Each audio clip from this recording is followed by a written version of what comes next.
এরকম থাকে। তাই প্রতি বছর কি এইভাবে? প্রতি বছর এরকম আসে। এবার 8টা চাক আছে, কিন্তু এবার চাকগুলো হয়েছে অনেক বড় বড়। এদের দেখতেই পাচ্ছি যে খুব বড়। এই একটাই কতটা মধু পাবেন আপনি?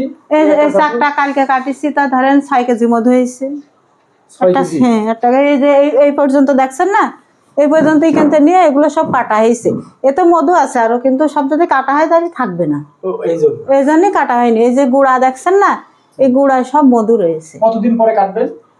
আবার 8-9 দিন পরে কাটা পড়বে। আপা প্রতি বছর কোন সময় আসে এই মৌমাছিগুলো? এরা ওই অক্টোবরতে শুরু হয়ে আসে, এই 7 মাস আইছে। গত কয় বছর আপনার এইভাবে এই যে মৌমাছির বাড়ি করেছে? আমি 18 বছরে, 18 বছর ধরে আছে। সুবহানাল্লাহ। তাই? হ্যাঁ। আচ্ছা, এই বছর আপনি এই যে মধু তো বিক্রি করছেন, হ্যাঁ, ধাপে ধাপে মধু বিক্রি করেন, কোথায় বিক্রি করেন মধুগুলা? মধুগুলা যারা কেনে, দেখাচ্ছে অনেকেই কেনে, আমার লোকজন বাসাতে এসে নিয়ে যায়। এখন 4 কেজি মধু নিয়ে গেল একজনটা এসে। চাক ভাঙে কে? এই চাক এখান থেকে? আমি নিজেই ভাঙি।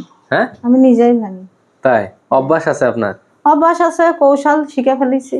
আচ্ছা, আমার দাঁড়াই পড়ে আমার মধুর চাক কাটা আছে। একজন কাটলি তো আমার যা কাটাতে থেকে বেশি নিয়ে যায়, আমার ভাগ কম দেয়। তা আমি যখন পারি এই জন্য আমি নিজেই কাটি। আচ্ছা, আপনি এই যে হাত দিলেন, এই হাত দেওয়াটা আসলে তো মৌমাছির চাকে হাত দিলে আমরা জানি কামড়ায়, কিন্তু আপনার ঘরের মধ্যে তারপর হাত দিচ্ছেন, কামড়াচ্ছে না, এটা কি শুরু থেকেই